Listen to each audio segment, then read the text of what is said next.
3, associations. So with our categories that we've been looking at, categorical data, now are there any associations, and what does even that term mean? So as you saw in the warm-up, it depends what row, what column are we analyzing here. It says for each of the calculations, describe the interpretation of the percent. So what am I actually figuring out here? So the first one, they're taking 10 out of 100. So obviously the 10 and 100 came from here. Now what does that mean? 10% of what?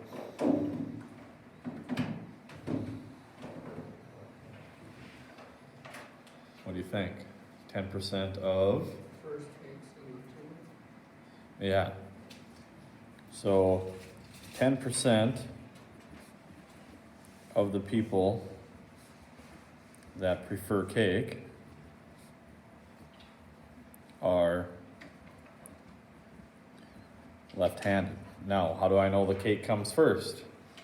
Well, that's my denominator. My denominator came from the column of preferring cake. Secondly, I look at where the 10 goes then by the row. 67%, so they got that from 180 out of 270, so there's our 270 total. So 67% of again, we're looking at our denominator, that's a total of right-handed people. So 67% of the right-handed people prefer pie.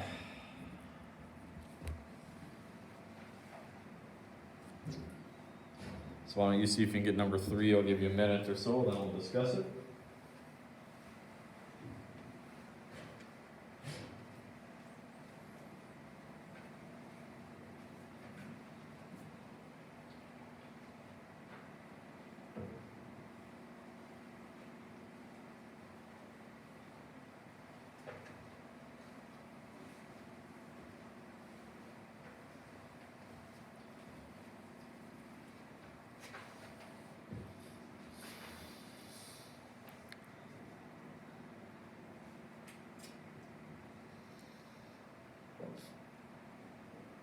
Samantha, I think you got it?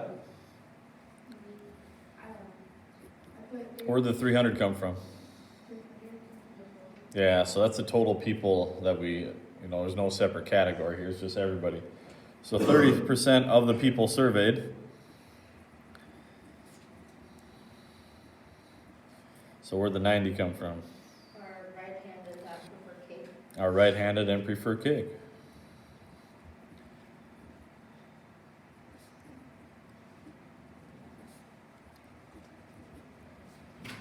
Our right-handed cake lovers. Change it up a little bit, Georgia. You know what I'm saying? Yeah.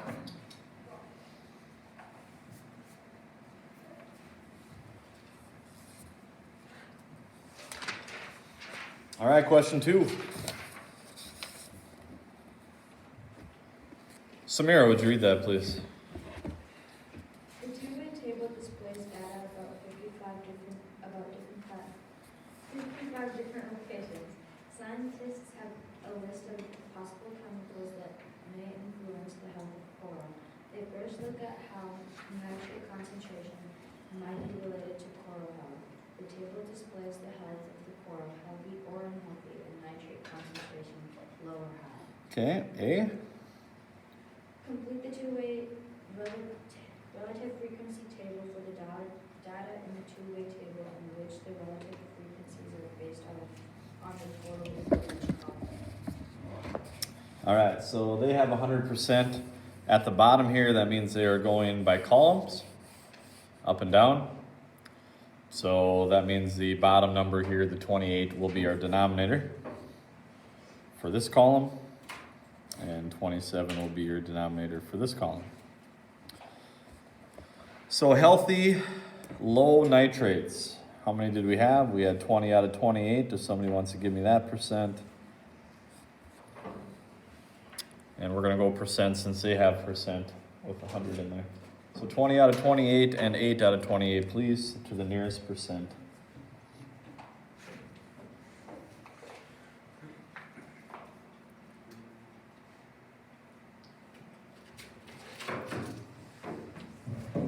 Do I need to do it? Okay, what'd you get? 20 out of 28. 71%.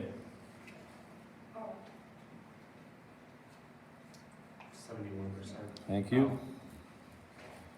So that means this one must be close to 29. Okay, one on the right, we got 5 out of 27 and 22 out of 27. 19% or 5 out of 27. So then this one must be close to 81.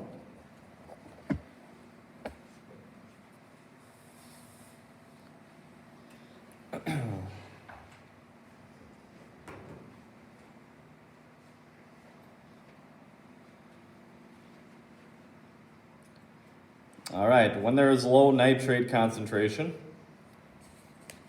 which had a higher relative frequency, healthy or unhealthy? Healthy. Healthy, higher percent, right? 71 is bigger than 29.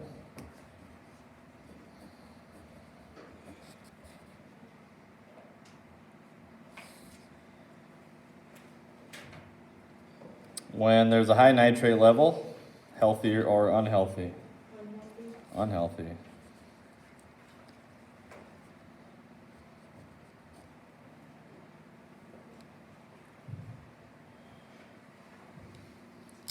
So based on that data, is there a possible association? Is there a trend between coral health and a level of nitrate? Yeah. If it has a, I would say yes.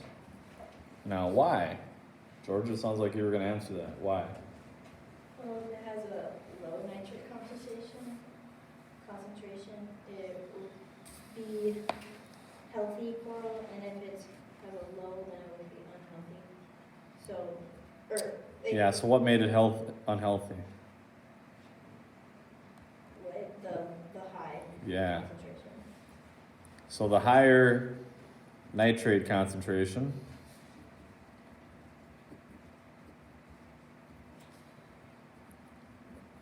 makes for unhealthy coral. And we saw that in the charts we just made.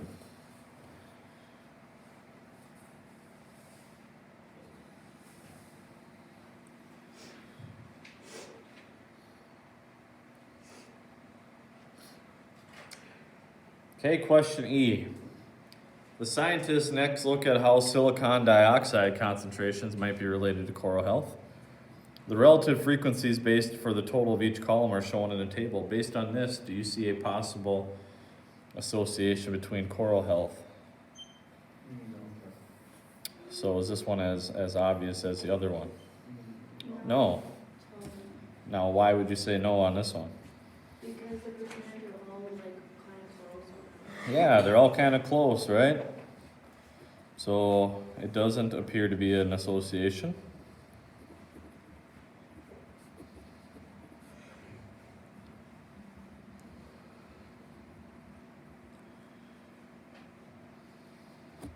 Between silicon dioxide,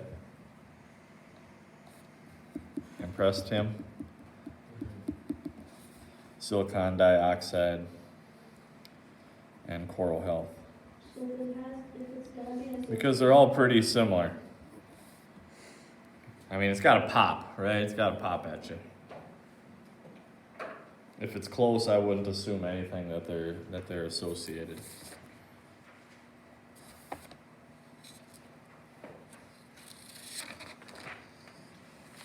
All right, continuing on. Let's go. Connor, would you read that one, please, about Jada? Jada surveyed 300 people from various age groups about their shoe preference. The two-way table summarizes the results of the survey. Jada concludes that there is a possible association between age and shoe preference. Is Jada's conclusion reasonable? Explain the reason. All right, so age and shoe preference. That means age is first, so that should be my denominator.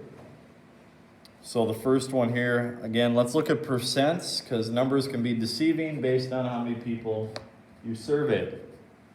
So let's work on some percents here. Again, my denominator will be 36, because it said age first, so I'm basing it off of my age groups.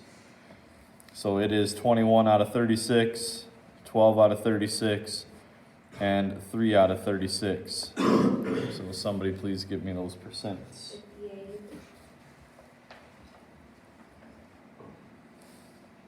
33.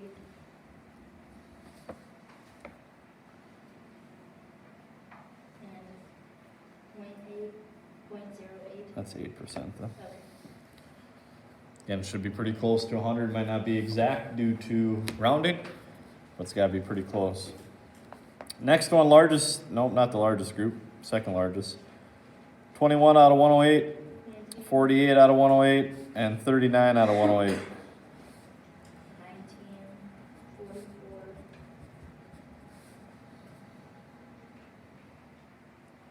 And 36.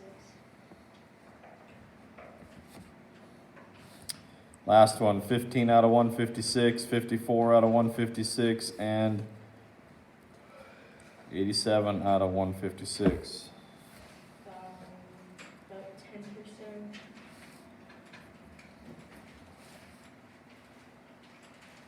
Uh, 35.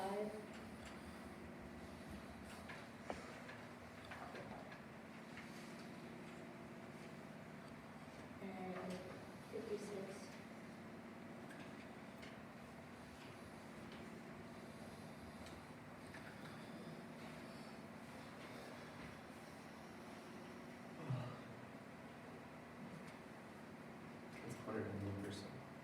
It's 101%. Yeah, we rounded, so it's gonna be close.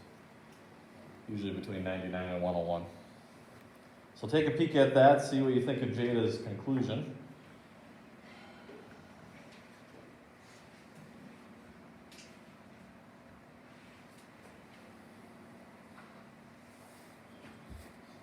If that 10%, the 10% on the lower left, that, I think it was pretty sure it was like 9, so you can change that if you want.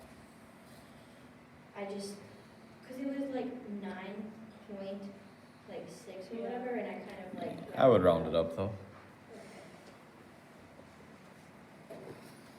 Okay. I don't have a problem with that. I can check and see what they got here, I guess.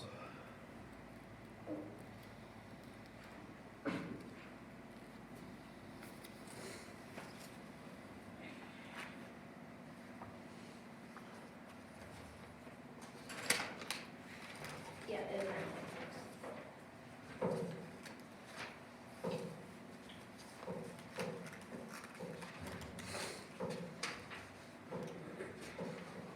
Okay, I'm okay with that then. All right, is there a possible association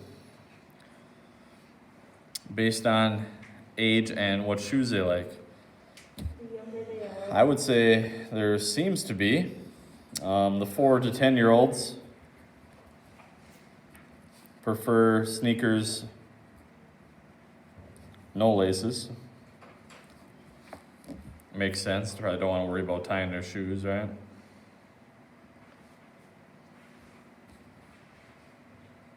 This one's a little tighter, but almost 10% more prefer sneakers with laces. That would be the general assessment from 11 to 17-year-olds.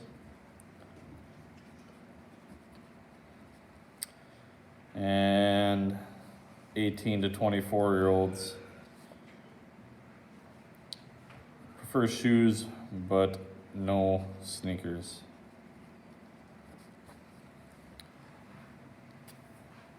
Now, if they're all pretty close, all around 30, 40, I would probably say no association. But it seems like one is overwhelmingly higher, so to me that is a pattern.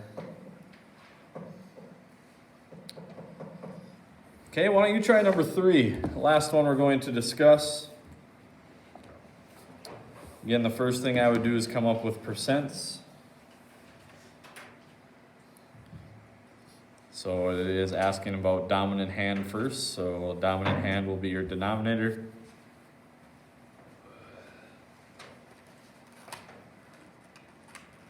Wait, so it would.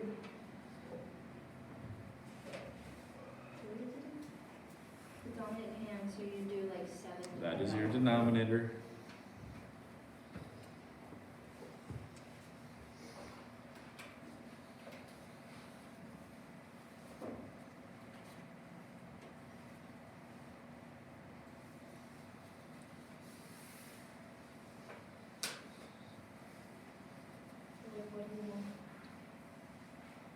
What do I want?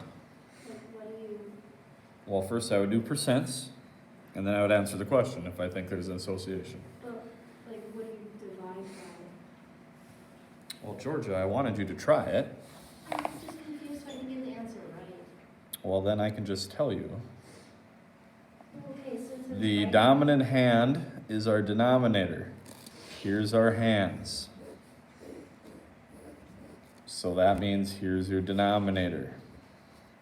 7 out of 13, 6 out of 13, 82 out of 87, 5 out of 87.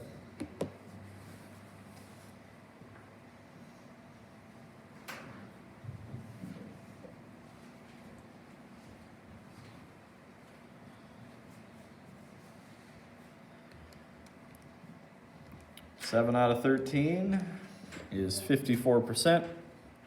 That means this must be about 46.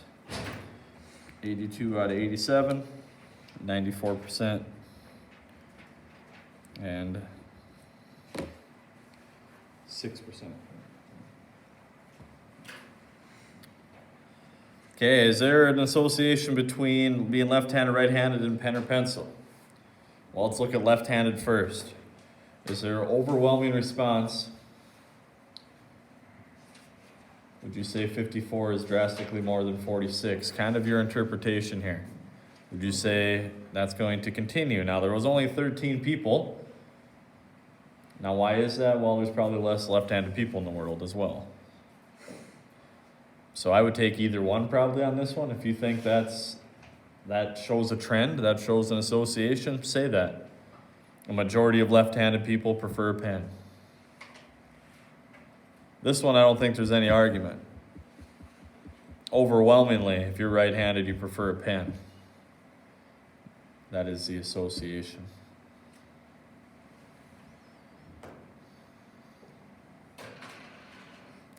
But it's only higher because there's more. Still a higher percent, Oh, yeah. right. But it's higher, they still prefer pen. That's why it's nice to do percent. If you were just looking at 82 and 5, there'd be no doubt.